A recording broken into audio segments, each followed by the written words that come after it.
Isang motorcycle scooter upgrade ng Honda ang inilabas kamakailan lang. Isang bagong motorsiklo na naman na very high class ang dating at may pagka-futuristic na katangian. Ngayong 2023 masisilayan na ang bagong motorsiklong ito na talagang magugustuhan ng marami sa atin, lalo na sa pagkakaroon nito ng napakaraming features at napakagandang format design. Ang Honda SH150i, isang motorcycle scooter na hindi magpapauli sa pagiging advanced nito sa maraming bagay na tiyak ay magugustuhan mo. Isa rin ito sa hinihintay ng maraming Pilipino na makarating dito sa bansa. Ngunit darating na nga ba kaya? Bago pa natin linawin yan guys, kung bago ka pa lamang po dito sa akin channel, baka naman kaibigan pwede mo maklik ang subscribe button pati na ang notification bell para naman ma-update kita palagi sa mga video na gagawin ko pa. Alright, simulan na natin to! Ang Honda SH150i 2023 model. Inilabas ang unang bersyon ng motorsiklong ito noong 2002 pa at lumipas na ang ilang taon ay patuloy pa rin na namamayagpag sa iba't ibang bansa hanggang sa nagkaroon ng mga kapatid ito na SH125 at SH350cc version naman.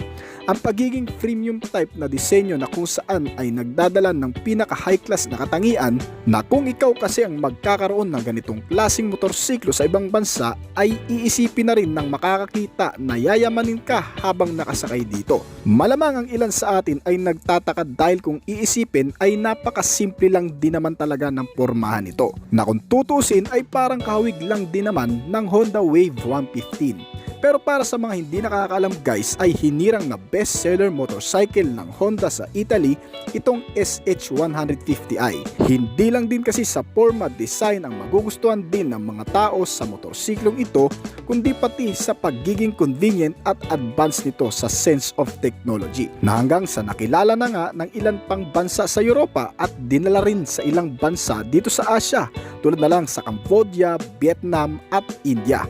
Pero sad to say guys, ay hindi pa rin ito dinadala dito sa bansa. Kaya para sa mga nakakakilala sa motorsiklong ito, may chance pa kaya itong dumating dito sa bansa? At ano nga ba ang aasahan natin sa SH150i? Ang pagkakaroon ng kabuang makina na powered by 153.2 cubic centimeter na displacement capacity, naka single cylinder, 4-stroke at naka single overhead camshaft na naka 4 valves na rin ang buong makina nito, na may fuel system na PGM-FI o program fuel injected at cooling system na liquid cool type. Kaya sobrang tipid na rin ito kumonsumo ng gasolina at hindi ka na rin mangangamba na mag-overheat ang engine nito sa napakahabang biyahe. At ang kagandahan pa dito guys ay naka Euro 5 compliance na rin ito, kaya eco-friendly na rin, na may bore and stroke size naman ng engine nito na 60 by 55.5mm, habang ang compression ratio naman nito ay 12.0:1. At pagdating naman sa engine performance, ang maximum output nito ay 16.6 horsepower sa kada 8,500 RPM, habang ang maximum torque naman nito ay 14.9 Nm sa kada 6,500 RPM. May kalakasan din ang arangkada at bilis ng takbo na umaabot din naman sa average top speed na 125 km/h. Mabilis na ang takbo ng motorsiklong ito kung tutuusin, pero may ibibilis pa yan kapag Filipino rider na ang nakasampa dyan. Alright, shoutout sa atin mga idol. At pagdating sa fuel tank capacity nito ay may kalakihan rin. Hindi ka bibitinin sa long ride nito dahil ang fuel tank capacity ay 7.1 liters na kumukonsumo lang din naman ng napakatipid na paraan na umaabot sa 47.6 km/liter ang fuel consumption nito. Kaya sobrang tipid na rin talaga. Alright, at isa pa sa kinaganda nito mga kaibigan, bukod sa forma nito na napakaangas, ang mga ilaw na naka fully LED type na. Ang headlights, signal lamps, parking lights at taillight nito na fully LED na yan. Kasama ng instrument panel meter gauge na naka LCD type display with smartphone connectivity na rin. Kung pamilyar ka sa Y-Connect system ng Yamaha Motors, parang ganun lang din ito sa Honda SH150i na ang tawag naman ay smartphone connectivity, na kung saan ay maiko-connect mo dito ang cellphone at mamomonitor mo lahat ng aktibidad at maintenance recommendation, maging ang last parking position.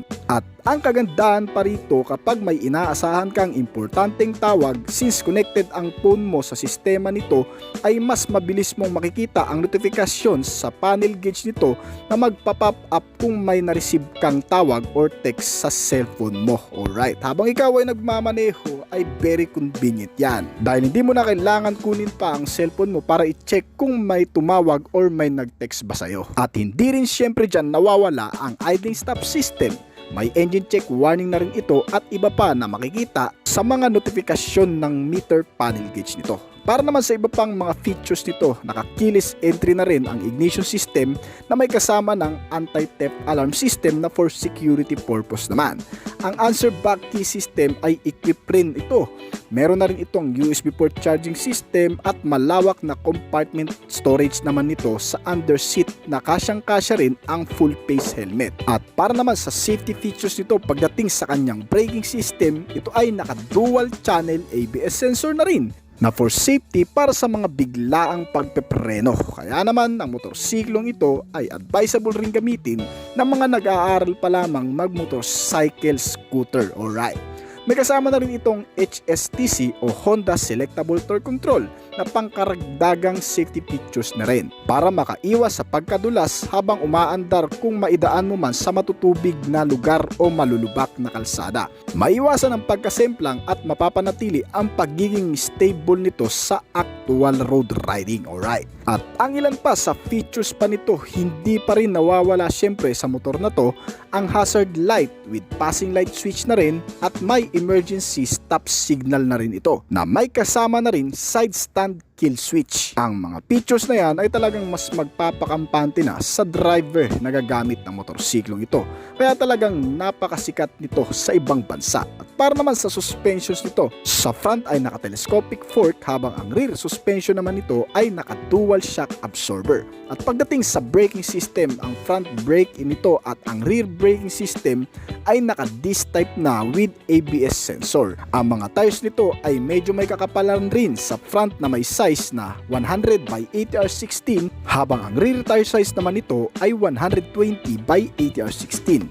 Naka-tubeless tires na rin ito with alloy wheel na mags. At para naman sa dimensions and capacity, makikita natin kung gaano rin kalaki ito. Sa seating height na may kabuang sukat na 799mm na di-adjustable rin daw na pwedeng babaan kung sakaling natataasan ka at hindi umabot ang height mo para itayo ito. Ang overall height na motorsiklong ito ay umabot sa 1,158mm. Ang haba naman nito ay 2,026mm na may kabuang lapad na 740mm. Ang ground clearance nito ay 145mm. May kataasan din talaga kaya po pwede mo ring idaan sa mga matutubig na lugar. Ang wheelbase size nito ay 1,340mm na may fuel tank capacity nga na 7.1 liters o 1 gallons an equivalent. Ang oil tank capacity nito kung ikaw ay mag-change oil ay may 1 liter lamang ang kapasidad. May kabuang bigat din ang motorsiklong ito na 134 kg. Mabigat-bigat yun para sa ganitong klaseng motorcycle scooter na hindi ganon kalakihan. Mas mabigat pa ito sa Yamaha NMAX na tumitimbang lamang na 127 kg. Pero ang advantage naman ng mabibigat na klase ng motorsiklo ay hindi basta-bastang hahawiin ng hangin kung sakaling maidadaan mo ito sa maluluwag na kalsada at may makakasalubong kang malalaking sasakyan. Di ka basta-bastang nililipad ng hangin at mas mapapanatili ang stability sa kalsada kahit i-long ride mo pa. Alright. At inilabas ang motorsiklong ito sa bagong update nito na may dalawang klaseng variation. Ang isang klase ay standard variant na naka-CBS type lamang ang braking system at para sa top-end variant natin na naka-ABS sensor na ang braking system. At para naman sa kabuang presyo nito mga kaibigan, ang estimated price nito kung sakali mang dadalhin ito dito sa bansa ay magkakaroon ng presyo na 155,000 pesos. Ang presyo na yan ay estimated pa lang at hindi pa kailangan pagbasihan. At para sa iba pang impormasyon tungkol sa availability ng motorsiklong ito ay tuluyang inilalabas pa lamang sa piling bansa dito sa Asia tulad sa India, Cambodia at sa Vietnam. Hindi pa malinaw kung dadalhin din nga ba ito dito sa Pilipinas pero hopefully ay sana naman kasi talagang maraming magkaka-interes sa motorsiklong ito. Wala pang malinaw na update kung dadalhin ito dito sa bansa pero kung gusto mo naman magkaroon nito ay pwede ka rin naman magpa-import nito. Yun nga lang mas malaki-laki ang gagastusin mo rito. Alright, kung nagustuhan nyo ang motorsiklong ito at ang review natin ngayon, ay pwede nyo i-comment niya sa ibaba at pwede nyo rin pong i-like or pindutin ang like button natin. At syempre, bago po tayo magtapos ay nais ko po muna ring i-shoutout para din sa mga patuloy na sumusuporta, tumatangkilik at nag-aabang palagi sa mga video na ina-upload ko dito sa akin channel. Maraming salamat po at shoutout po sa inyo guys. Ngayon, kung bago ka pa lamang po dito sa akin channel, baka naman kaibigan pwede mo maklik ang subscribe button pati na ang notification bell para naman ma-update kita palagi sa mga video na gagawin ko pa. At syempre, hintayin ko rin ang opinion at comment mo sa baba. Kung may mga katanungan ka tungkol sa video na ito, huwag kang mayang mag-comment kaibigan, upang sa ganun ay masagutan ko rin ang mga nais mo pang malaman at makakuha rin ako ng idea mula sa iyo na magagamit ko sa aking mga susunod pang video na gagawin. This is Oblis Collection. Thank you!